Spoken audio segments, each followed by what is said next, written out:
Good afternoon everyone.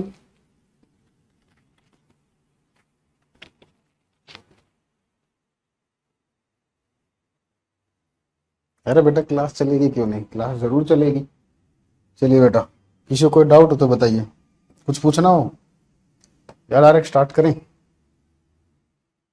Syllabus देखो, कब से वेट कर रहे थे। कोई नहीं बेटा, इंतजार का फल मीठा होता है।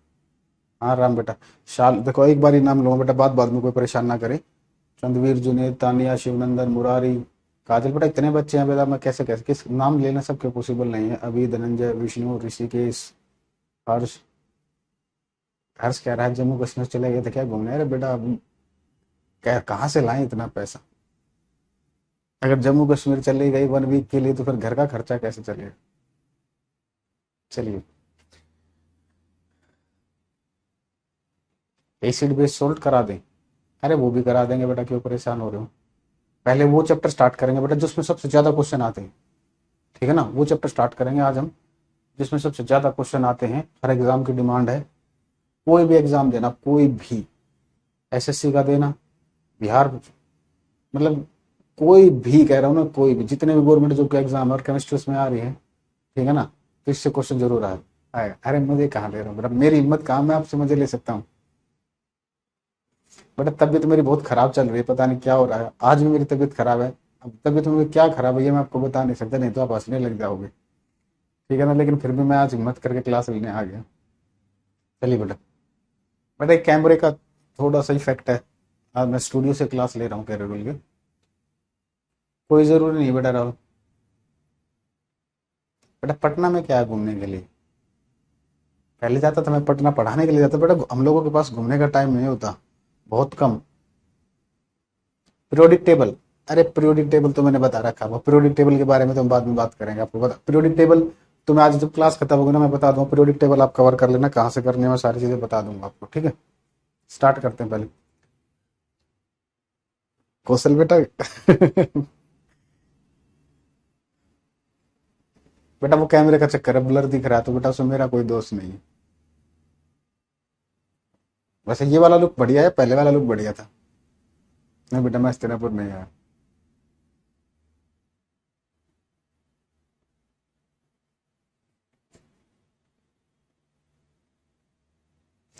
सिलेबस आपके बैच में अपलोड करा देंगे बेटा, वहां से देख लेना। हाँ बेटा, टाइम निकाल लेंगे घूमने के लिए, लेकिन अभी फिलहाल, अभी अपना एक ही ठिकाना होता है घूमने के लिए, हम एक ही जगह जाते हैं 1 2 दिन के लिए। ठीक है, घूमने के लिए नहीं, बस वो भी। ये वाला मस्त है। हैप्पी बर्थडे आपका है क्या बेटा? मेरा नहीं है। ये वाला, मेरा नाम ही नहीं पता, वाह भाई वाह, बहुत बढ़िया।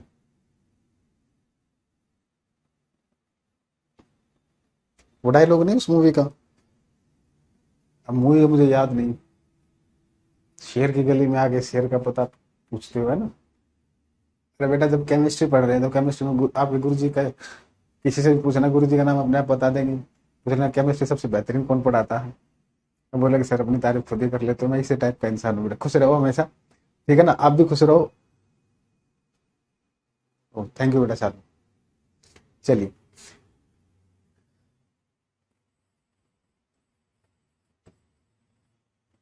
स्टार्ट करते हैं बेटा, गैसेस। अब गैसेस स्टार्ट करने से पहले मैं आपको एक इंट्रोडक्शन देता हूँ। ठीक है ना, अभी गैसेस हेडिंग ही मत डालिए भैया। एक इंट्रोडक्ट, एक थोड़ा सा बेसिक देखिए, चीज बता रहा हूँ, एक बेसिक पार्ट देखिए। ये बड़ा काम की चीज है।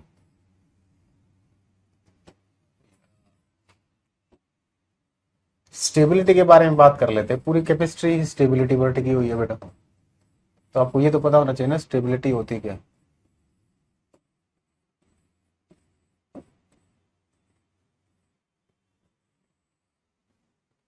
ठीक है, हाँ बेटा, आगे से कोशिश करेंगे। देखो मेरी क्लास हर वेंसडे को होगी आपकी। ठीक है ना, वेंसडे को होगी क्लास। कोशिश करेंगे वेंसडे को 2 क्लास रखवा लें। ठीक है ना, केमिस्ट्री की, ताकि आपको सिलेबस जल्दी कवर कर सकें। ठीक है, चलिए। बैकग्राउंड ब्लैक कर ली। एक मिनट देखिए, चलिए एक बैकग्राउंड से, एक बढ़िया बैकग्राउंड लेते हैं। ये वाला ठीक है? देखते हैं कौन से वाला बढ़िया दिखेगा। ये भी ठीक है।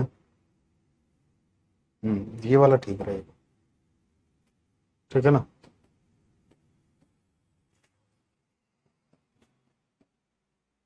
अब इस पे कलर कॉम्बिनेशन देखिए, मजा आ जाएगा। बेसिक देखते हैं बेटा। अब शांत रहना बेटा, अब स्टेबिलिटी के बारे में बात करते हैं। स्टेबिलिटी है क्या चीज? अगर मैं आपसे पूछता हूँ आप लोग स्टेबल हो या अनस्टेबल हो, तो आप क्या बोलोगे? बोलोगे सर हम तो बेरोजगार हैं, है ना। चलिए कोई बात नहीं। मीन्स बेरोजगार मतलब अनस्टेबल हो ना। ठीक है ना, बेरोजगार मीन्स अनस्टेबल हो ना। ये कुछ ज्यादा ही कलर वैसा आ रहा है, मैं स्क्रीन पे देख पा रहा हूँ तो कैमरा कुछ ज्यादा ही अलग ही क्वालिटी दिखा रहा हूँ। अरे बेटा आप लोगों ने परेशान कर दिया, अब कह रहे हो वाइट। वैसे कैसे लास्ट टाइम? बेटा ये कुछ इफेक्ट्स आ रहे हैं। अब बेटा आप सुनिए, तो अगर आपसे कोई पूछता है कि आप स्टेबल हो या अनस्टेबल हो, तो आप क्या बोलोगे? आप अभी अनस्टेबल हो, ठीक है ना। क्या हो अभी? अनस्टेबल हो। अब क्यों? क्योंकि एक तो आपकी जॉब नहीं लग रही, जॉब नहीं लग रही तो शादी नहीं हो रही, शादी नहीं, थोड़ी दिक्कतें हो रही हैं, फ्रस्ट्रेशन लेवल बढ़ रहा है जब। ठीक है ना, क्योंकि शादी नहीं हो रही। हर कोई आता कुछ ना कुछ सिला, कुछ ना कुछ सुना के चला जाता है। ठीक है ना।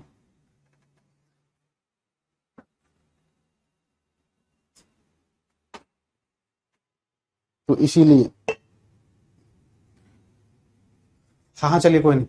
तो आप लोग बेटा स्टेबल होना चाहते हो ना, स्टेबल होना चाहते हो, क्योंकि स्टेबल हो गए तो गवर्नमेंट जॉब लगेगी, स्टेबल हो गई, शादी होगी, घर वाले भी खुश, सब खुश। ठीक है ना, खर्चे के लिए किसी को कुछ पैसा नहीं मांगना पड़ेगा, तो आप भी स्टेबिलिटी के लिए पढ़ रहे हो ना। तो नेचर में जो भी कुछ हो रहा है at the end of the day उसका मतलब होता है स्टेबिलिटी से। ठीक है। तो देखिए यहां पर हम स्टेबिलिटी कैसे डिसाइड करते हैं। स्टेबिलिटी डिसाइड करने के लिए हमारे पास दो कॉन्सेप्ट है बेटा। पहला कॉन्सेप्ट ये कहता है किसी भी सिस्टम की जो स्टेबिलिटी होती है बेटा, वो इनवर्सली प्रोपोर्शनल होती है एनर्जी की। किसी भी सिस्टम की जो स्थिरता होगी वो विक्रमानुपात ही होगी एनर्जी के, ऊर्जा के।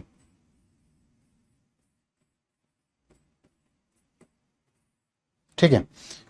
अब इसका मीनिंग तो आपको पता होगा। मीन्स जिस सिस्टम में एनर्जी ज्यादा होगी बेटा, जिस सिस्टम में एनर्जी ज्यादा होगी, उल्टा रिलेशन होता है, जिसमें एनर्जी ज्यादा होगी उसकी स्टेबिलिटी कम होगी। जैसे अगर हम एग्जांपल बात करें, एक हमारे पास, इसके पास जो एनर्जी है बेटा वो 10 जूल है, और एक हमारे पास बी है, इसके पास एनर्जी है 20 जूल। तो अगर कोई आपसे पूछता है बेटा इन दोनों में से स्टेबल कौन है, तो जिसकी एनर्जी कम होगी बेटा वो स्टेबल होगा, जिसकी एनर्जी कम होगी वो स्टेबल होगा। 10 और 20 में से किसकी एनर्जी कम है बेटा? 10 की। तो यहां से आप बोलोगे A is more stable than B. Note साथ के साथ बना लेना। बाकी आपको ये पीएनजी आपको बैच में मिलेगी, ठीक है, जितना बोर्ड पे लिखेगा वो सब मिलेगा। A is more stable than B. A is more stable than B. एक स्थिरता, एक स्थिरता बी से अधिक है। ठीक है बेटा, जल्दी जल्दी करेंगे क्योंकि मैं दोनों में लिख रहा हूं, तो मैं लिखते ही बेटा हटा दूंगा बोर्ड से। नेक्स्ट स्लाइड देखेंगे फिर, ठीक है। चलिए, अब इससे तो कुछ ज्यादा समझ में आएगा नहीं। इसे समझ में क्या आएगा, जब एनर्जी गिवन होगी तभी आप इसका यूज कर सकते हो। अगर सिस्टम में एनर्जी आपको गिवन नहीं है फिर कैसे डिसाइड करोगे? हमें तो बेसिकली एलिमेंट्स की स्टेबिलिटी के बारे में बात करना है। दूसरा कॉन्सेप्ट देखिए बेटा,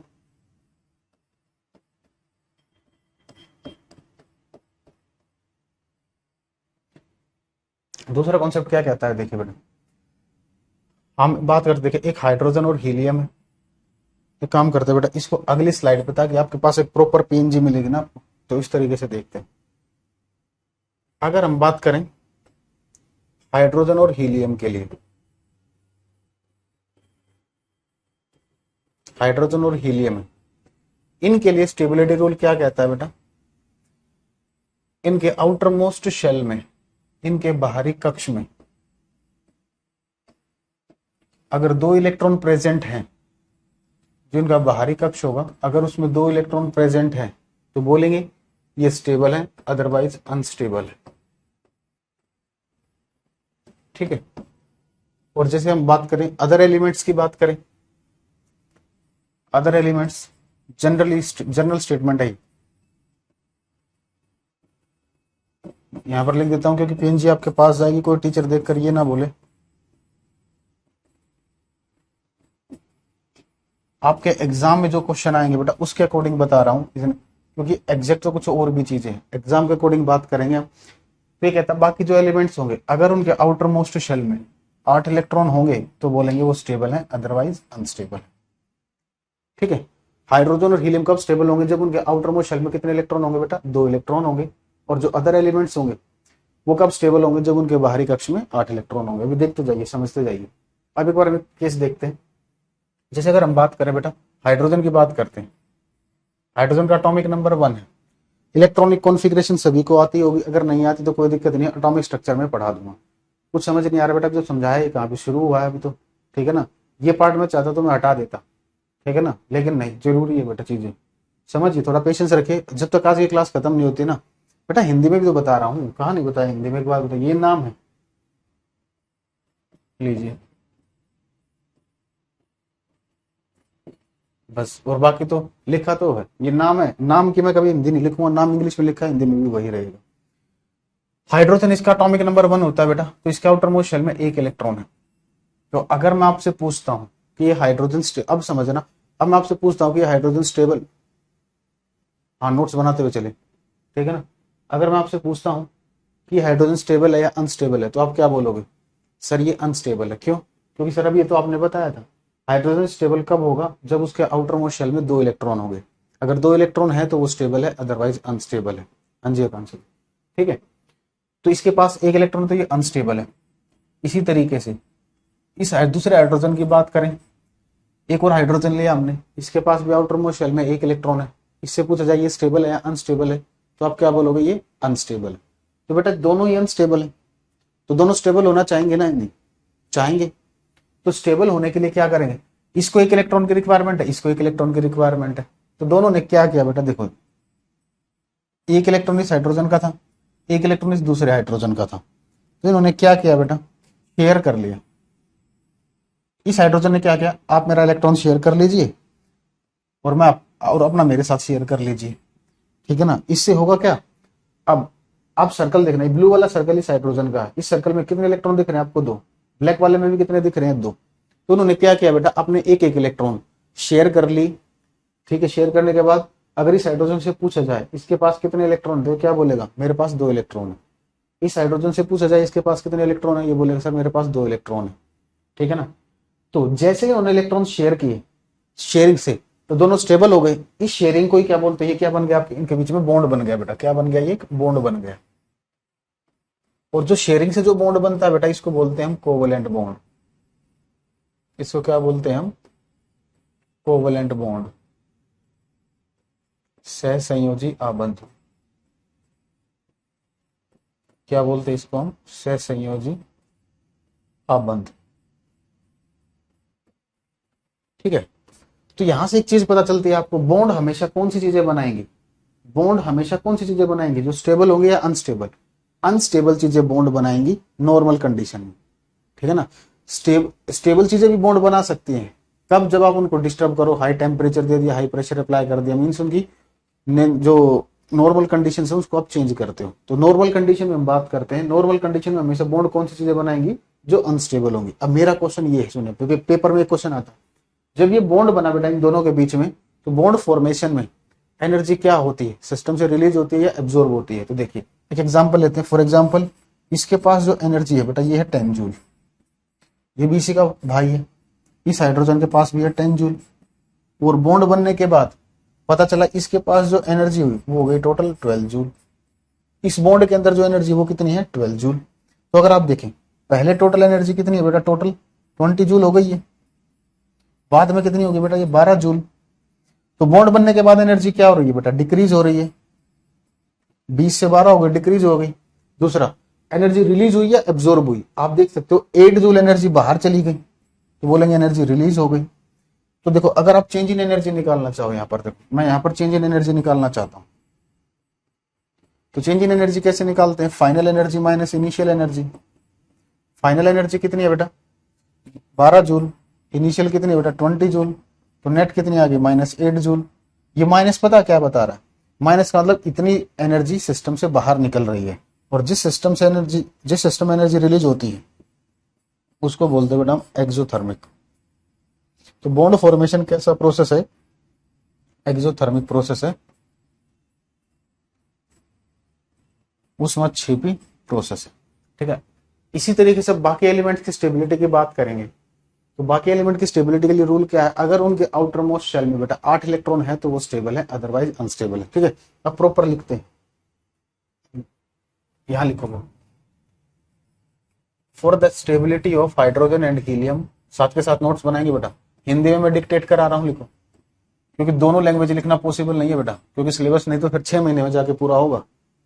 for the stability of hydrogen and helium, hydrogen और हीलियम की स्थिरता के लिए, हाइड्रोजन और हीलियम की स्थिरता के लिए, हाइड्रोजन और हीलियम की स्थिरता के लिए बाहरी कक्ष में 2 इलेक्ट्रॉन होने चाहिए। चैप्टर का नाम अभी लिखेंगे ना, चैप्टर शुरू थोड़ी किया। हाइड्रोजन और हीलियम की स्थिरता के लिए बाहरी कक्ष में 2 इलेक्ट्रॉन होने चाहिए, बाहरी कक्ष में 2 इलेक्ट्रॉन होने चाहिए। For the stability of hydrogen and helium, outermost shell outermost shell outermost shell outermost shell must contain outermost shell must contain 2 electrons, must contain 2 electrons, while for the stability of while for the stability of while for the stability of while for the stability of while for the stability of other elements while for the stability of other elements outermost shell must contain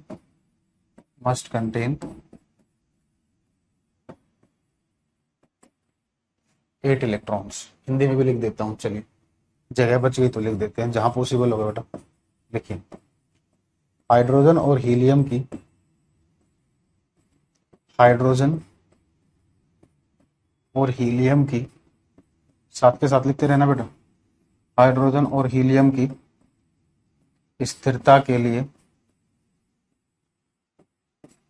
hydrogen और helium की स्थिरता के लिए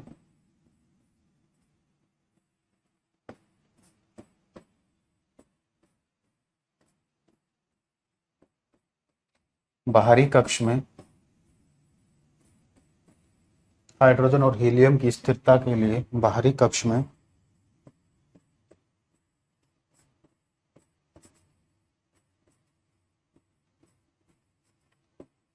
में 2 electron होने चाहिए,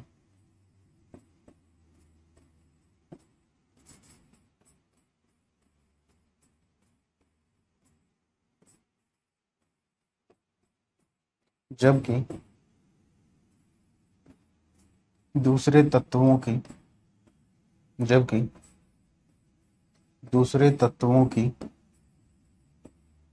स्थिरता के लिए जबकि दूसरे तत्वों की स्थिरता के लिए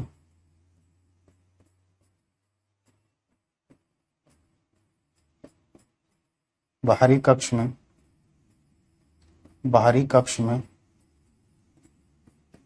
8 इलेक्ट्रॉन होने चाहिए।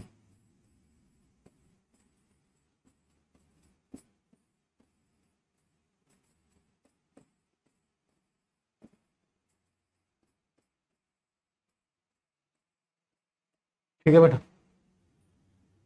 हाँ चेंज इन एनर्जी भी लिखवाऊंगा, सब लिखवाऊंगा। ठीक है, उसके बाद इसको नोट कर लीजिए, ये लिखने की जरूरत नहीं है, लिख चुके होगे, मैंने बोला था। कोई नहीं बेटा, ठीक है, अब इसको लिखते हैं। अब नोट करके लिखोगे इस चीज को, आप नोट करके, ये लिख चुके होगे आप लोग, ये लिखवा चुके, लिखना लिख सकते हो, नहीं तो छोड़ सकते हो, कोई दिक्कत नहीं है। अब यहां पर लिखेंगे during bond formation, during bond formation, during bond formation always energy, always energy is decreased, always energy is decreased और रिलीज्ड। जब कोई आबंध बनता है, जब कोई आबंध बनता है,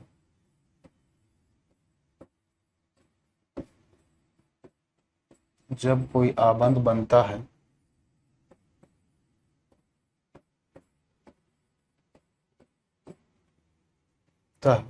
तो हमेशा, तो हमेशा ऊर्जा, तो हमेशा ऊर्जा निकलती या घटती है, निकलती या घटती। नोट करके डन लिखिए बेटा, फिर आगे बढ़ते हैं। अब चैप्टर स्टार्ट करें। नोट करके डन लिखिए।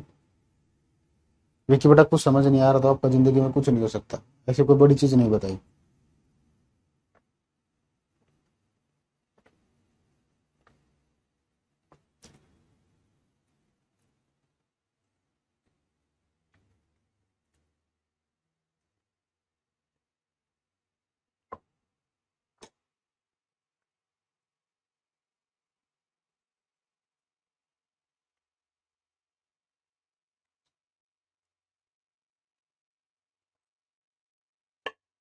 वाह भाई वाह, संजना जी वेरी गुड। वाह, बताओ क्या कह रहे हो। During breakdown of food energy is absorb.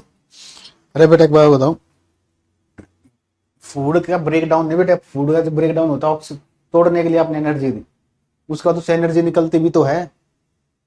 एक बात बताओ, किसी प्रोसेस को शुरू करने के लिए आपने एनर्जी दी 10 जूल, और बाद में देखते हो आप उसमें से 12 जूल एनर्जी और रिलीज हो रही है। बॉन्ड फॉर्मेशन में एनर्जी देनी पड़ती है और बॉन्ड ब्रेकिंग में एनर्जी रिलीज होती है। ठीक है, तो नेट रिजल्ट देखेंगे बेटा, नेट हमेशा ही, हमेशा एक्सोथर्मिक आएगा। ठीक है ना, ये तो मैंने माना है, जस्ट मैंने एक एजम्पशन लिया है बेटा, समझाने के लिए आपको एक एजम्पशन लिया है। ठीक है ना, और मैं आपको बताता हूँ, जब आप फूड, जब भोजन खाते हो तो वो एनर्जी देता है आपकी बॉडी को, ऑक्सीडेशन होता है वहां पर। ठीक है, चलिए अब हेडिंग डालिए बेटा, चैप्टर हमारा गैसेस। अब इसमें यूज होगा इन चीजों का। देखिए, यह है अर्थ सरफेस,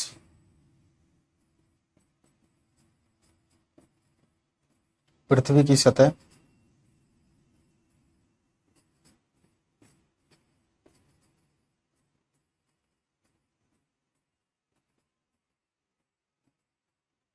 यहां पर आप लोग खड़े हो बिल्कुल मस्त माहौल बनाकर।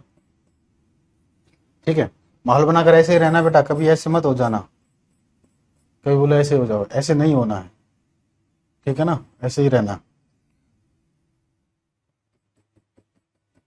तो क्वेश्चन, पहला क्वेश्चन ये है बेटा, ये अर्थ सरफेस से कितनी हाइट तक गैसेस मिलती हैं। अर्थ सरफेस से कितनी हाइट तक गैसेस। बेटा देखो, ये कह रहा है पहले सिलेबस बता देते हैं। बेटा मेरा पढ़ाने का तरीका अलग है, सिलेबस आपके बैच में अपलोड हो जाएगा, साइट से देख लीजिए, उससे क्या फर्क पड़ता है, जो मैं पढ़ाऊंगा वही सिलेबस है। ठीक है ना, सिलेबस तो छोटा सा होता है। अब मैं सिलेबस लेकर कुछ छोड़ दूंगा तो आपको पता भी नहीं चलेगा, तो मैं बेटा अपना टाइम बचाता हूँ। ठीक है ना, तो सिलेबस आपको टाइप होकर मिलेगा, प्रॉपर हो जाएगा बेटा सुन। तो अर्थ सरफेस से बेटा कितनी हाइट तक गैसेस मिलती है बताना, 100 किलोमीटर, 50 किलोमीटर, 150 किलोमीटर, 200 किलोमीटर, बताइए। अर्थ सरफेस से कितनी हाइट तक गैसेस मिलती है। 64 किलोमीटर, बहुत बढ़िया, वेरी गुड, एक्सीलेंट। मूर्ख हो, 400 किलोमीटर। कितनी हाइट तक मिलती है, 400 किलोमीटर तक मिलती है। अब ये 400 किलोमीटर तक जो ये गैसेस मिलती है,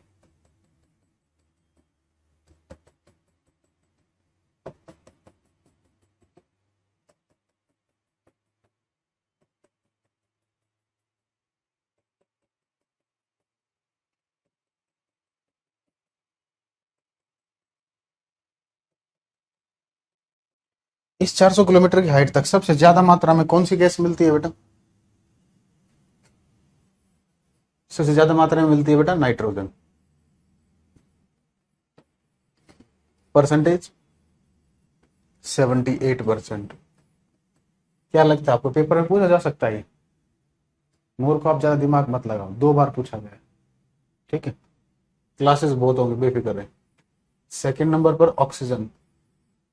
ऑक्सीजन का जो परसेंटेज होता है ये होता है 21%। अदर गैसेस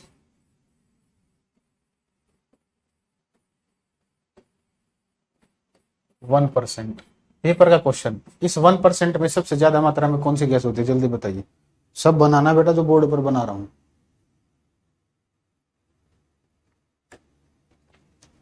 हाँ जी, सेम कॉपी करना है।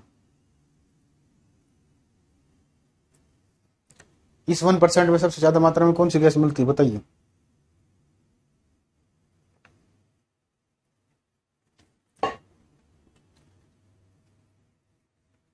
कार्बन कौन सी गैस है बेटा? CO2 बहुत बढ़िया। कार्बन डाइऑक्साइड बहुत बढ़िया। हाइड्रोजन बहुत बढ़िया, बहुत बढ़िया, वेरी गुड, एक्सीलेंट। मूर्खों 0.93% मिलती है आर्गन। कुछ बच्चों ने सही भी जवाब दिया था। ठीक है, CO2 नहीं होती बेटा, CO2 तो 0.03% होती है। ठीक है, अब की बार पिट जाओगे बेटा, ये हिंदी में बोलोगे ना, देखो मेरे, अब मुझे परेशान करोगे ना बेटा, फिर मैं आप लोगों को परेशान करूंगा। ठीक है ना, ये जो बार बार हिंदी कह रहे हैं, इसको हिंदी में क्या बोलोगे? नाइट्रोजन को नाइट्रोजन ही बोलोगे। मैंने कहा था नाम की हिंदी में नहीं लिखूंगा। गुस्सा ना दिलाए, मैं बड़े शांत तरीके से पढ़ाता हूँ, बड़े प्यार से पढ़ाता हूँ। कृपया डिस्टर्ब मुझे ना करें, क्योंकि मुझे डिस्टर्ब करते करोगे तो मैं गलत पढ़ा दूंगा, या फिर मैं पढ़ाऊंगा ही नहीं, सिलेबस कम कर दूंगा। आप लोग परेशान ना करें, इस चीज के लिए ध्यान रखें। ठीक है ना, आप लोग देखो, अब मैं, आप लोग ये ऐसे ऐसे कमेंट करके ना टाइम खराब करते हो और कुछ नहीं। सुनिए अब, अदरवाइज मैं कमेंट पर ध्यान देना ही बंद कर दूंगा, सिर्फ पढ़ाऊंगा और निकल जाऊंगा। आप यूडी से जिसको पढ़ना पढ़ सकते हो बेटा, कोई दिक्कत नहीं है। पता नहीं यार आप लोग कैसे हो, सारा मूड खराब कर देते। इतना बढ़िया टॉपिक शुरू कर रहे थे, उससे पहले ही आपने ऐसा कर दिया। हे भगवान, आपने इससे पहले, आप लोगों ने पहले केमिस्ट्री पढ़ी होगी, जिन्होंने पढ़ी होगी, किसी न किसी दूसरे टीचर से पढ़ी होगी। जिस एग्जाम की आप तैयारी कर रहे हो, ऐसा नहीं कि आप पहली बार मुझसे पढ़ रहे हो। पहले कुछ कुछ बच्चे हो सकते हैं, लेकिन मैक्सिमम बच्चे कहीं और पढ़ के आए होंगे। ठीक है, एक बार आपने जितना वहां पढ़ के आए हो ना, उससे ज्यादा मैं यहाँ पढ़ाऊंगा अभी। आप किसी भी इंस्टीट्यूट का साइंस स्पेशल बैच पढ़ के आए होगे ना, उससे ज्यादा मैं GS स्पेशल या जो भी आपके स्पेशल बैचेज होते हैं, सब्जेक्ट स्पेशल होते हैं, उनमें पढ़ाता हूँ। ठीक है, और साइंस स्पेशल में तो बहुत अंत तक पढ़ाता हूँ। ठीक है ना, उसमें तो कोई, उसका तो कोई तोड़ ही नहीं है। तो बेटा जो कंटेंट मैं पढ़ाता हूँ ना, एक बात ध्यान रख लेना, इस इंडस्ट्री में जो भी अभी गवर्नमेंट जॉब की तैयारी कर रहे हो, केमिस्ट्री पढ़ाने में नंबर 1 टीचर पता कौन है? मैं ही। नंबर 2 मैं ही, सोचो मत। नंबर 3 मैं ही, 10 तक तो मैं ही। 10 के बाद किसी टीचर का नंबर आता है, रीजन क्या है? जो मैं पढ़ाता हूँ बेटा वो पेपर में आता है। मैं एग्जाम पॉइंट ऑफ व्यू से पढ़ाता हूँ, फालतू चीजों से नहीं पढ़ाता। ठीक है, तो कृपया मुझे डिस्टर्ब ना करें। हाँ, अब ये जो आर्गन है बेटा, इसे एक स्पेशल नाम दिया गया है। इसे क्या बोलते हैं? नोबल गैस, इनर्ट गैस, अक्रिय गैस, निष्क्रिय गैस, उत्कृष्ट गैस। बताइए।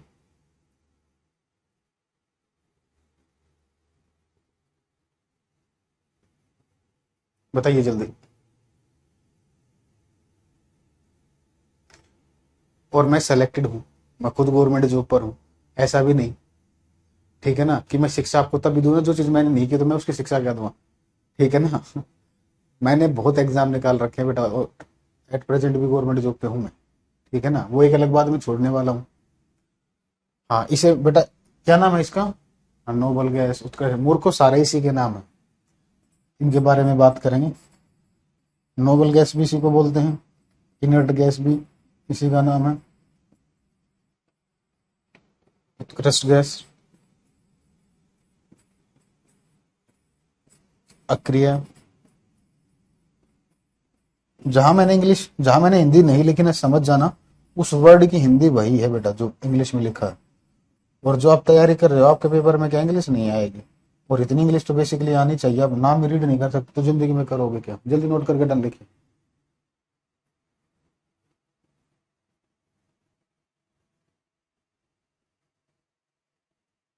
ठीक है, चलिए। अब मुझे एक बात बताओ, ऐसी कौन सी गैस है बेटा जो इस 400 किलोमीटर की हाइट तक नहीं मिलती? ऐसी कौन सी गैस है बेटा जो इस 400 किलोमीटर की हाइट तक नहीं मिलती? जल्दी बताइए। ऐसी कौन सी गैस है जो इस 400 किलोमीटर की हाइट तक नहीं मिलती?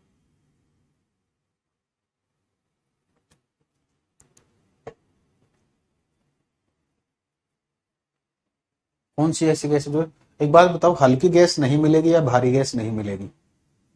हल्की नहीं मिलेगी मूर्खो, दोनों ही नहीं मिलेगी। जो हल्की होगी बेटा, जो हल्की होगी उसकी डेंसिटी कम होगी, डेंसिटी कम होने की वजह से वो क्या करेगी, इस हाइट को क्रॉस कर जाएगी। ठीक है। और जो भारी होगी उसकी डेंसिटी ज्यादा होगी, वो अर्थ क्रस्ट में आ जाएगी। अब आपको ये पता लगाना बेटा हल्की कौन सी है भारी कौन सी है। तो सबसे हल्की गैस कौन सी होती है? सबसे हल्की गैस कौन सी होती है, जल्दी बताइए। सबसे हल्की गैस कौन सी होती है, बताइए जल्दी। सबसे हल्की हीलियम, रेडॉन, कार्बन डाइऑक्साइड। हाँ बहुत बढ़िया, वेरी गुड, एक्सीलेंट मूर्खों। हाइड्रोजन होती है सबसे हल्की गैस। कौन सी होती है? हाइड्रोजन होती है। तो नोट करके लिखोगे।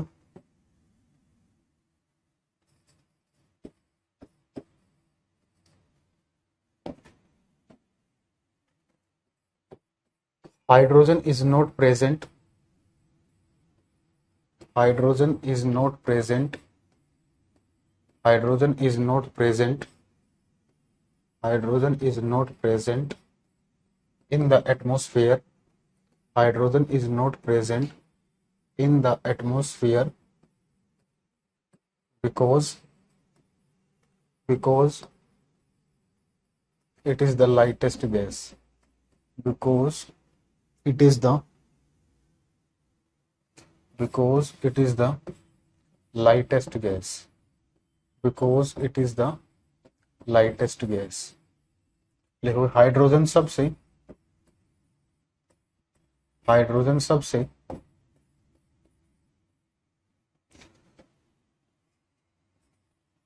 हाइड्रोजन सबसे हल्की गैस होने के कारण, हाइड्रोजन सबसे हल्की गैस होने के कारण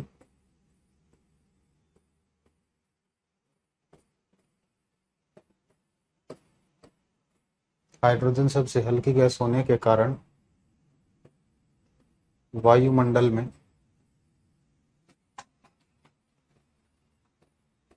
नहीं मिलती। हाइड्रोजन सबसे हल्की गैस होने के कारण वायुमंडल में नहीं मिलती। अब वो कौन सी भारी गैस है जो वायुमंडल में नहीं मिलती? रेडॉन। रेडॉन की डेंसिटी बहुत ज्यादा है, वो इतनी भारी है कि अर्थ सरफेस पर नहीं रहती, सॉरी वो क्या होती है, अर्थ क्रस्ट में चली जाती है। ठीक है ना, जो रेडॉन होती है बेटा वो भारी होती है, जिसकी वजह से क्या करेगी, वो अर्थ क्रस्ट में चली जाएगी। तो यहाँ से एक ज्योग्राफी का क्वेश्चन बनता है, जब भूकंप आता है। हाँ अब देखिए, थोड़ा बड़ा बड़ा शब्द लिखिए सर, आपकी कॉपी में लिख जाऊं, इससे बड़ा क्या करूं, बोर्ड पर एक ही लेटर लिख दूं, इससे बड़ा मतलब क्या, दिखता नहीं इतना। तो जिंदगी में क्या करोगे, पेपर में तो इससे भी छोटा आता है, वो बड़ा दिख जाता है आपको। मतलब आप लोग इसीलिए तो आपका सिलेक्शन नहीं होता, आईक्यू लेवल बहुत कम है आप लोगों का। और आप अपना कंफर्ट जोन देखते हो, जिस दिन अपना कंफर्ट जोन देखना छोड़ दिया उस दिन बेटा सिलेक्शन नहीं हो जाएगा। कंफर्ट जोन से बाहर नहीं आओगे तब तक सिलेक्शन नहीं होगा। तो रेडॉन वो भारी गैस होती है बेटा जो एटमोस्फेयर में नहीं मिलती, वो कहाँ मिलती है, अर्थ क्रस्ट में मिलती है। क्यों? क्योंकि उसकी डेंसिटी ज्यादा होती है। तो लिखोगे radon is that heaviest gas, radon is that heaviest gas which is not present, which is not present, radon is that heaviest gas which is not present in the atmosphere, which is not present in the atmosphere। Hindi में लिखोगे radon वह भारी gas है, radon वह भारी gas है जो वायुमंडल में नहीं मिलती, जो वायुमंडल में नहीं मिलती, जो वायुमंडल में,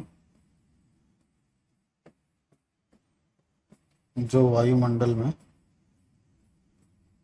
नहीं मिलती।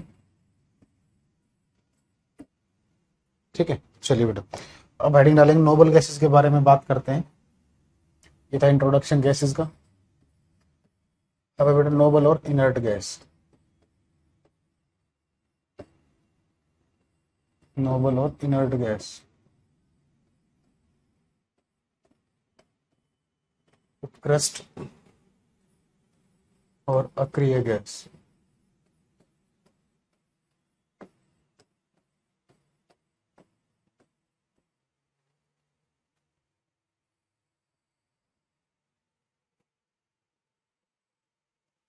देखिए बेटा नोबल गैसेस के example, helium, neon, argon, krypton, xenon, radon, oganesson. ठीक है, एटॉमिक नंबर कैसे याद करना है पीरियोडिक टेबल में बता दूंगा मैं आपको। ठीक है, अगर हम इनकी बात करें बेटा, अगर आप इनके सिंबल देखोगे ना तो स्टार्टिंग के जो पहले दो अल्फाबेट होते हैं बेटा वही इनके सिंबल होते हैं। जैसे हीलियम का पहले दो अल्फाबेट He, नियोन में Ne, आर्गन में Ar, क्रिप्टॉन में Kr, जेनॉन में Xe, ऑर्गोनेशन में Og। रेडॉन में भी बेटा दो अल्फाबेट होते हैं लेकिन फर्स्ट और लास्ट, इस चीज का ध्यान रखना, पेपर में क्वेश्चन यहां से आता है। इन 7 नोबल गैसेस में अगर किसी का सिंबल पूछा जाएगा तो वो कौन सी होती है बेटा? रेडॉन होती है। इसका एटॉमिक नंबर होता है बेटा 2, इसका होता है 10, इसका होता है 18। आगे लिखने की जरूरत भी नहीं है। ठीक है, अगर आप इसकी इलेक्ट्रॉनिक कॉन्फ़िगरेशन लिखोगे बेटा K11 के फॉर्म में, तो हीलियम के पास 2 इलेक्ट्रॉन है और K शेल में कभी भी 2 से ज्यादा नहीं आ सकते, तो हीलियम के अंदर 2 इलेक्ट्रॉन आएंगे। नियोन की बात करें, नियोन में जितना एटॉमिक नंबर है बेटा उतने इलेक्ट्रॉन है यहाँ पर, क्योंकि न्यूट्रल है। 10 इलेक्ट्रॉन है तो 2 K शेल में आएंगे, 8 L में आएंगे। इलेक्ट्रॉनिक कॉन्फ़िगरेशन एटॉमिक स्ट्रक्चर में पढ़ाई जाएगी आपको पूरी डिटेल में, टेंशन ना ले। ये हो जाएगा 2, ये 8 और ये 8। तो इस तरीके से देखिए होता क्या है, सुनिए होता क्या है बेटा, आप कोई भी ग्रुप लो पीरियोडिक टेबल में, आवर्त सारणी में कोई भी ग्रुप लो, कोई भी समूह लो, ठीक है ना, आप उसके आउटर मोस्ट, उसके पहले एलिमेंट को छोड़कर बाकी एलिमेंट्स को देखिए। जैसे मैंने ये ग्रुप देखा, मैंने इसके पहले एलिमेंट को छोड़ दिया, मैंने दूसरा एलिमेंट देखा क्या है, नियोन है। आउटर मोस्ट शेल में कितने इलेक्ट्रॉन है बेटा? 8। आर्गन देखा, आर्गन के आउटर मोस्ट शेल में कितने हैं? 8। इसी तरीके से क्रिप्टॉन के आउटर मोस्ट शेल में कितने आएंगे बेटा? 8 आएंगे। जेनॉन के आउटर मोस्ट शेल में कितने आएंगे? 8 आएंगे। रेडॉन के आउटर मोस्ट में कितने आएंगे बेटा? 8 आएंगे। ऑर्गोनेशन के आउटर मोस्ट में क्या आएंगे? 8 आएंगे। ठीक है, अब मुझे एक बात बताओ, तो ये जो नोबल गैसेज है बेटा ये स्टेबल है या नहीं? अभी थोड़ी देर पहले मैंने समझाया था ना, मैंने कहा था यूज करेंगे, इस पॉइंट को समझाने के लिए मैंने वो आपको समझाया। ठीक है ना, मैंने कहा था हीलियम स्टेबल कब होगा? जब उसके आउटर मोस्ट शेल में 2 इलेक्ट्रॉन होंगे, और बाकी एलिमेंट स्टेबल कब होंगे? जब उनके आउटर मोस्ट में 8 इलेक्ट्रॉन होंगे। तो इनकी इलेक्ट्रॉनिक कॉन्फ़िगरेशन फुली फिल्ड है, बोल सकते हो, तो ये स्टेबल है। तो स्टेबल है तो क्या ये रिएक्शन करेंगे? नहीं करेंगे नॉर्मल कंडीशन में। जिनोन रिएक्ट करती है बेटा, लिखवाऊंगा बाद में, जिनोन रिएक्शन करती है, लेकिन बाद में यूजेज पढ़ेंगे तब लिखवाऊंगा वो पॉइंट। तो ये स्टेबल है तो बॉन्ड बनाएंगे? नहीं बनाएंगे। बॉन्ड नहीं बनाएंगे मीन्स रिएक्शन नहीं करेंगे। रिएक्शन नहीं करेंगे इसलिए इनको क्या बोलते हैं बेटा हम? नोबल और इनर्ट। ठीक है, तो ये रीजन हो गया। तो लिखोगे first point, due to stable electronic configuration, due to stable electronic configuration, due to stable electronic configuration, due to stable electronic configuration, they does not react, they does not react, they does not react, they does not react, and named as, they does not react and named as noble or inert gases, noble और inert gases। ठीक है, हिंदी में लिखिए बेटा, इनका स्थायी electronic विन्यास होने के कारण, इनका स्थायी इलेक्ट्रॉनिक, इनका स्थायी इलेक्ट्रॉनिक विन्यास होने के कारण, इनका स्थायी इलेक्ट्रॉनिक विन्यास होने के कारण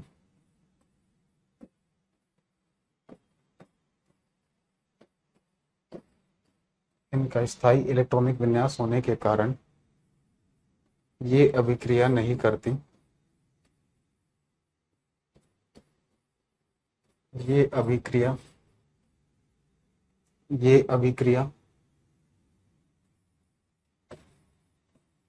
नहीं करती,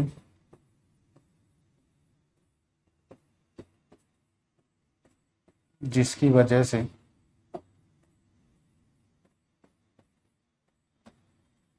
ये अभिक्रिया नहीं करती, जिसकी वजह से इन्हें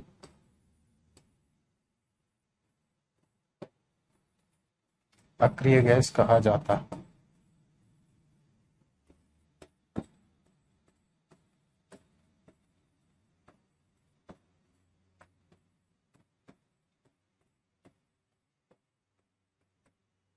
ठीक है, अब एक चीज देखिए बेटा, जितनी भी नोबल गैसेज है, हीलियम, सर हिंदी में केवल बोल दीजिए, सबसे लास्ट वाली नोबल गैस बेटा ओगोनेशन। ठीक है, चलिए, तूफानी कह रहा है बेसिक से स्टार्ट कीजिए, मैं आर्ट बैकग्राउंड से हूँ, मेरी गलती बेटा, आर्ट बैकग्राउंड से हूँ, ये बेसिक ही है। आप लोग पता है, आप लोग हद करते हो, आप लोग पता है क्या बेसिक समझते हो? बेसिक क्या होता है? आप सोचते हो मैं आपको ये पढ़ाऊं, एलिमेंट क्या होता है, मैटर क्या है, सॉलिड लिक्विड गैस, इसका बेसिक ही यही है, इसमें कुछ है ही नहीं बेटा। मेरा बेसिक वो होता है जो एग्जाम में आता है, और आप लोगों का बेसिक वो होता है जो एग्जाम में नहीं आता। वो आपकी इच्छा बेटा, बार बार डिस्टर्ब ना करें। जितनी भी नोबल गैसेज आप देख रहे हो, इनमें से हीलियम पर ध्यान दो। हीलियम एकमात्र एक ऐसी नोबल गैस है बेटा जिसके आउटर मोस्ट शेल में कितने इलेक्ट्रॉन है? 2 इलेक्ट्रॉन है। तो लिखोगे helium is the only noble gas, helium is the only noble gas which contains, helium is the only noble gas which contains 2 electrons, helium is the only noble gas which contains 2 electrons, which contains 2 electrons in the outermost shell, in the outermost shell। Hindi में लिखोगे केवल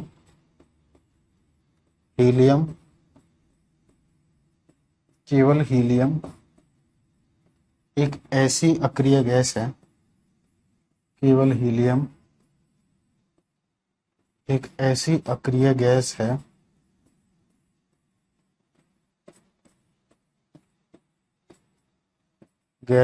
जिसके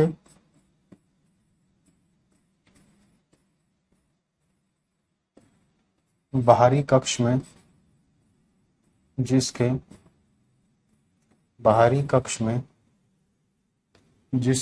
बाहरी कक्ष में 2 electron होते हैं, जिसके बाहरी कक्ष में 2 इलेक्ट्रॉन होते हैं। ठीक है, अब एक चीज देखियो, ऑक्सीजन जो होती है बेटा, ऑक्सीजन एलिमेंट होता है O, लेकिन जब आप गैस लिखते हो तो गैस में क्या होता है? वो O2। नाइट्रोजन का सिंबल होता है N, लेकिन जब आप नाइट्रोजन गैस लिखते हो तो लिखते हो N2। ठीक है, अगर इसी तरीके से मुझे एक बात बताओ, हीलियम जो है बेटा, इस हीलियम को आप He लिखोगे या He2 लिखोगे, ये बताइए। अगर मैं आपसे पूछता हूं हीलियम को आप He लिखोगे या He2 लिखोगे? सुनिए बेटा, कभी भी किसी भी मॉलिक्यूल के अंदर वो अगर आपसे पूछता है नंबर ऑफ एटम्स कितने होंगे, ध्यान से सुनना, ये जो नंबर होता है ना, ये बताता है एटम्स के बारे में। यहाँ पर कितने एटम्स है, इसके अंदर कितने परमाणु हैं? 2 परमाणु। इसमें कितने हैं बेटा? इसमें भी 2 एटम्स हैं, 2 परमाणु हैं। अब अगर आपने हीलियम को ऐसे लिख दिया, अगर आप ऐसे लिख रहे हो तो इसका मतलब हीलियम के अंदर 2 एटम्स हैं, और अगर हीलियम के अंदर 2 एटम्स होंगे तो ये जो एटम्स है किसी ना किसी बॉन्ड से जुड़े हुए होंगे बेटा, है ना। लेकिन अभी हमने पढ़ा ये तो स्टेबल है, बॉन्ड तो बनाएगी ही नहीं। तो यानी कि इसका ये रिप्रेजेंटेशन क्या है बेटा, गलत है। तो हीलियम के अंदर कितने एटम्स होंगे बेटा, कुछ नहीं लिखा, तो यहाँ पर क्या होगा 1। तो हीलियम के अंदर कितने एटम्स होंगे बेटा, एक एटम होगा। और जिस गैस के अंदर एक एटम होता है उसको बोलते हैं मोनोएटॉमिक, ठीक है ना। तो जितनी भी नोबल गैसेज है बेटा ये स्टेबल है, स्टेबल है तो बॉन्ड बनाएंगी, नहीं बनाएंगी, नहीं बनाएंगी तो इनके अंदर कितने एटम्स होंगे, एक ही एटम होगा। तो जितनी भी नोबल गैसेज इनको क्या बोलेंगे हम, मोनोएटॉमिक गैस, ठीक है। तो लिखोगे, क्वेश्चन पूछा जाता है बेटा, 4 ऑप्शन देकर पूछेंगे, which of the following is monoatomic gas, निम्न में से कौन सी एक परमाणु वाली गैस है। ऑप्शन में होगा carbon dioxide, nitrogen, oxygen, argon. क्या आंसर हो जाएगा, आर्गन। लिखिए, all noble gases are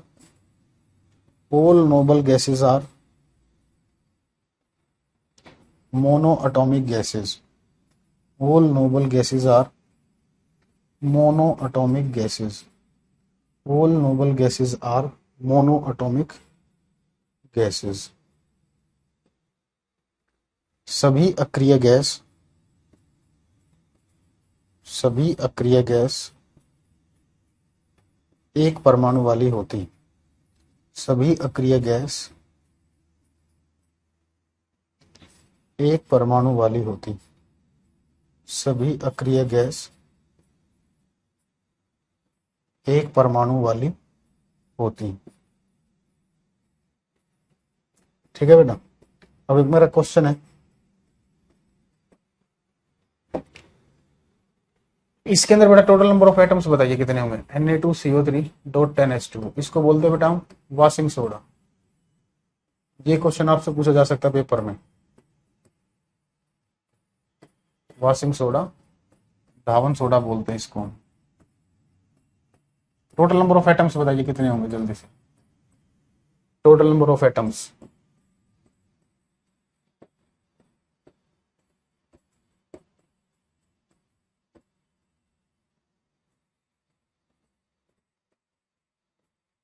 कुल परमाणुओं की संख्या।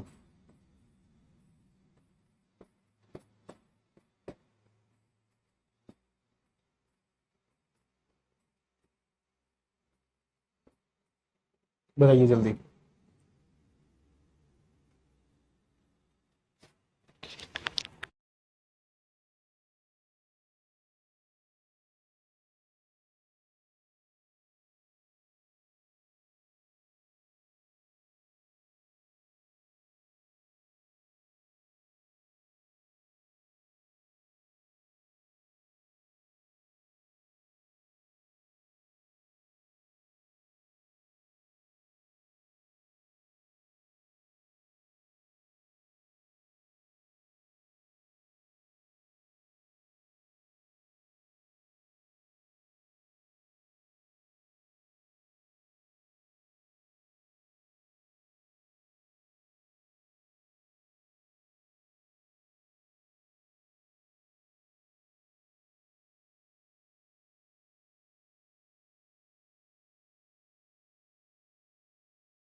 कितने बता रहे हो बेटा, चलिए देखते हैं। देखिए नंबर ऑफ एटम्स इसमें कैसे निकालोगे। ये सोडियम के तो 2 हो गए बेटा, कार्बन का 1, ऑक्सीजन के 3 प्लस 10 बाहर रखा है, हाइड्रोजन के 2, ऑक्सीजन का 1। ये कितने हो गए बेटा, 6 प्लस 30, 36, इस तरीके से। टोटल नंबर ऑफ इलेक्ट्रॉन्स पूछेगा तो बेटा एटॉमिक नंबर लिखने पड़ेंगे, वो इतना बड़ा क्वेश्चन नहीं पूछेगा। ठीक है, तो ये होंगे बेटा टोटल नंबर ऑफ एटम्स कितने दिख रहे हैं आपको इसके अंदर, 36। चलिए बेटा अब आगे बात करते हैं, अब यूजेस की बात करते हैं बेटा। सबसे पहले आता है हीलियम।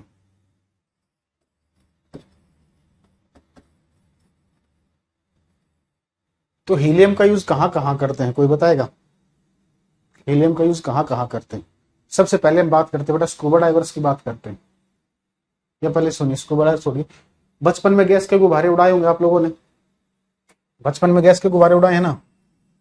इन गैस के गुब्बारों में बेटा कौन सी गैस होती है, कौन सी गैस होती है? हीलियम। एक बार बहुत बार पूछा है क्वेश्चन, ठीक है ना, कि बैलून में कौन सी गैस होती है, हीलियम, हीलियम होती है। बेटा प्रोटॉन इलेक्ट्रॉन निकालने सब सिखाऊंगा एटॉमिक स्ट्रक्चर में, अभी शांत रहिए। अब क्वेश्चन ये राइज होता है कि हीलियम गैस का यूज क्यों करते हैं,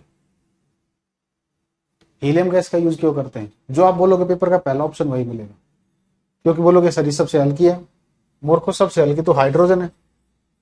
सबसे हल्की कौन सी गैस है, हाइड्रोजन है, अभी बताया था। तो बैलून के अंदर तो हाइड्रोजन का यूज करना चाहिए, लेकिन करते किसका है, हीलियम का यूज करते हैं। वैसा क्यों? क्योंकि बेटा ये जो हाइड्रोजन होती है ना, ये कैसी गैस होती है, एक कंबस्टिबल गैस होती है, एक ज्वलनशील गैस होती है। अगर इसको हम बैलून में यूज करेंगे, अगर इसको हम बैलून में यूज करेंगे तो क्या होगा, बैलून में आग लग जाएगी, बैलून वहीं फट जाएगा, ठीक है ना, आपके अरमान वहीं ठंडे हो जाएंगे, है ना। बैलून में आग थोड़ी लगानी है हमें, हमें तो उसे उड़ाना है, ठीक है। तो इसलिए हम हाइड्रोजन का यूज नहीं करते, क्योंकि ये कंबस्टिबल है। इसके बाद देखते हैं हमारे पास हल्की गैस कौन सी होती है बेटा, हीलियम। इसके बाद कौन सी आती है, हीलियम। अब हीलियम अभी हमने पढ़ा, रिएक्शन में पार्टिसिपेट करती है, नहीं करती, ठीक है ना।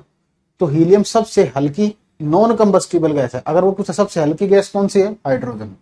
सबसे हल्की नॉन कंबस्टिबल, सबसे हल्की अज्वलनशील गैस कौन सी होती है, हीलियम। तो इसलिए हम बैलून्स के अंदर यूज करते हैं बेटा हीलियम का, ठीक है। लिखोगे first point, it is used, it is used to fill the, it is used to fill the, it is used to fill the gas balloons, it is used to fill the gas balloons because, because it is the, because it is the, it is used to fill the gas balloons because it is the, because it is the lightest, because it is the lightest non-combustible gas, because it is the lightest non-combustible gas। Hindi में लिखो बेटा, इसका प्रयोग, इसका प्रयोग, इसका प्रयोग gas के गुब्बारों में किया जाता है,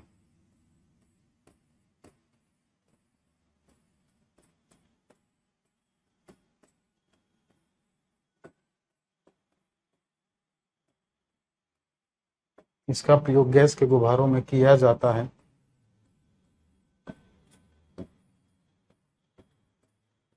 क्योंकि,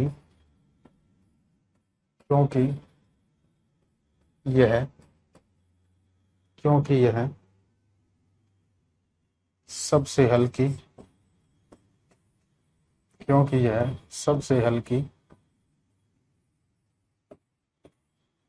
अज्वलनशील गैस है।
जमा गच पढ़ाओ। चलिए बेटा देखिए। हम्म, अब देखिए इसके बाद अगर हम बात करें स्कूबा डाइवर्स की बात करते हैं, ठीक है ना। स्कूबा डाइवर्स देखे आप लोगों ने?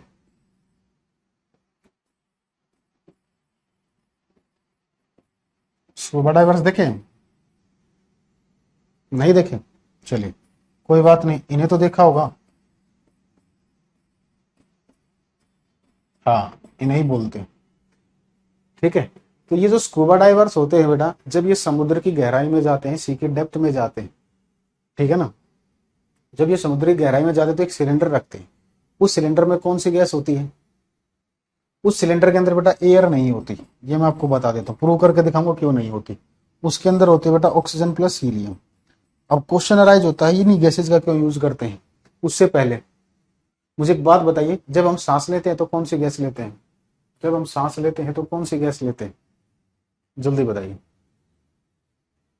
जब हम सांस लेते हैं तो कौन सी गैस लेते हैं? इतना ही रहने दे, चलिए कोई नहीं। पहले एक बात बताइए, चलिए इसको कंप्लीट करते हैं फिर बेटा। जब हम सांस लेते हैं तो कौन सी गैस लेते हैं? बहुत बढ़िया। जो पूछ रहा हूँ वो तो बता नहीं रहे। इरिडियम होगा बेटा जिसने पूछा था। कुछ ने कहा ऑक्सीजन, कुछ ने कहा एयर। बेटा जो ये ऑक्सीजन वाले, ये ऑक्सीजन वाले ज्यादा बच्चे दिखाई दे रहे हैं। देखो निखिल, कुमारी, कुमारी तो कह रही है CO2। बेटा ये से कैसे, तो कमाल ही कर दिया आपने। जब हम सांस लेते हैं तो बेटा कौन सी गैस लेते हैं? कुछ कह रहे हैं ऑक्सीजन। बेटा जो ऑक्सीजन कह रहे हैं बचपन में मैडम ने पढ़ाया होगा कि जब हम सांस लेते हैं तो ऑक्सीजन लेते हैं, ठीक है ना। और मैडम जो पढ़ाती है आपके लिए वही सही रहता है। क्यों? क्योंकि मैडम से आप लोगों का लगाव ज्यादा होता है ना। लेकिन बेटा प्योर ऑक्सीजन ले नहीं सकते। क्यों नहीं ले सकते? क्योंकि प्योर ऑक्सीजन बेटा कंबशन में हेल्प करती है। कंबशन में हेल्प करती है। अगर आप प्योर ऑक्सीजन लोगे तो वो आग लगा देगी। अब ये मत बोलना सर आग तो पहले ही लगी हुई है ना। चलिए देखिए, लेकिन नहीं सर, आप हमारी मैडम सही पढ़ाती थी, आप गलत पढ़ा रहे थे। देखो एक ही तरीका है बेटा ऑक्सीजन लेने का। जब आपको एटमोस्फेयर में ऑक्सीजन दिखाई दे रही है, ये रही ऑक्सीजन, मैडम ने बोला था ओनली ऑक्सीजन लेनी है। ऑक्सीजन ऑक्सीजन ऑक्सीजन, नाइट्रोजन नहीं चाहिए, CO2 नहीं चाहिए, ओनली ऑक्सीजन ओनली ऑक्सीजन, ठीक है ना। तो अगर आप ऐसे सांस लोगे, अगर आपको दिखाई दे रहा है ये रही ऑक्सीजन, तभी आप प्योर ऑक्सीजन ले सकते हो। और गलती से आपने प्योर ऑक्सीजन ले भी ली तो आप भगवान को प्यारे, मैडम किसी और के साथ। तो इसलिए बेटा प्योर ऑक्सीजन नहीं लेते, ठीक है ना। जहां पर भी आप बैठे हो वहां पर क्या होता है, एयर प्रेजेंट है। तो जब भी हम सांस लेंगे तो कौन सी गैस लेंगे बेटा? एयर लेंगे, या बोलोगे मिक्सचर ऑफ गैसेज लेंगे। तो इस कॉन्सेप्ट को हम अगली क्लास में पढ़ेंगे, स्कूबा डाइवर वाले से स्टार्ट करेंगे। आज की क्लास में कोई डाउट हो तो बताइए, क्योंकि अब ये पूरा नहीं हो पाएगा, ठीक है ना। फिर पूरा नहीं हो पाएगा तो पढ़ने में मजा नहीं आएगा। तो स्कूबा डाइवर का जो बेसिक है ये डिस्कस कर लिया प्रॉपर। अगली क्लास में मैं डिस्कस करूंगा। कैसी रही क्लास? अब जो भी डाउट हो सुन लीजिए। देखो पीरियोडिक टेबल जो है ना बेटा, सुनिए। जो बच्चा पीरियोडिक टेबल पूछ रहा है ना, ये आपको करनी मेरे यूट्यूब चैनल से।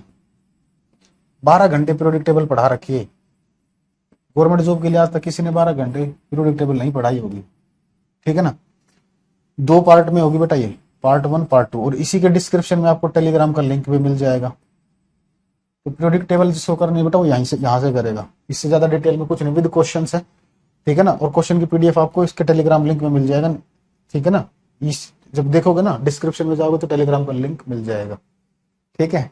चलिए, हाँ जी। तो ये देखो ये वाला पार्ट है 7 घंटे 37 मिनट। और ये वाला जो पार्ट है ये 3.5 घंटे के आसपास का, ठीक है। कोई डाउट हो तो बताइए।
यही तो है यूट्यूब चैनल का नाम, यही तो बताया है। ठीक है। नो बेटा, नेसेंट ऑक्सीजन का मतलब ये होता है, नेसेंट ऑक्सीजन ये होती है बेटा। अगली क्लास में डिस्कस करेंगे, मैंने कहा था ना आज टाइम नहीं है डिस्कस करने का, तो अगली क्लास में उसको हम डिस्कस करेंगे। ठीक है। चलिए बेटा, इसकी पीएनजी वगैरह आपको मिल जाएगी। ठीक है। यूट्यूब बताया तो तब, ये सतिंदर सर क्लासेस मेरे नाम से। ठीक है ना। चलिए आज के लिए इतना ही बेटा, मिलते हैं नेक्स्ट वेंसडे को। अब कोशिश करेंगे, बात करूंगा 2 क्लास रखा करेंगे वीक, मतलब एक ही दिन 2 क्लास रखेंगे वेंसडे को। ठीक है। क्योंकि बेटा मैं जॉब करता हूँ, मुझे अपना टाइम देख कर मैनेज करना पड़ता है, तो थोड़ा आप भी मैनेज कीजिए, कुछ मैं करता हूँ। हाँ, प्रोडिक्ट करना बहुत जरूरी है बेटा, प्रोडिक्टेबल तो बेस है केमिस्ट्री का। ठीक है। जिसके एग्जाम के सिलेबस में दे रखा है उसे भी करना है, नहीं दे रखा उसे भी करना है, क्योंकि बाकी क्वेश्चन को हेल्प करने में वो हेल्प करता है। ठीक है। चलिए ओके बच्चों, आज के लिए इतना ही। Thank you, bye, take care.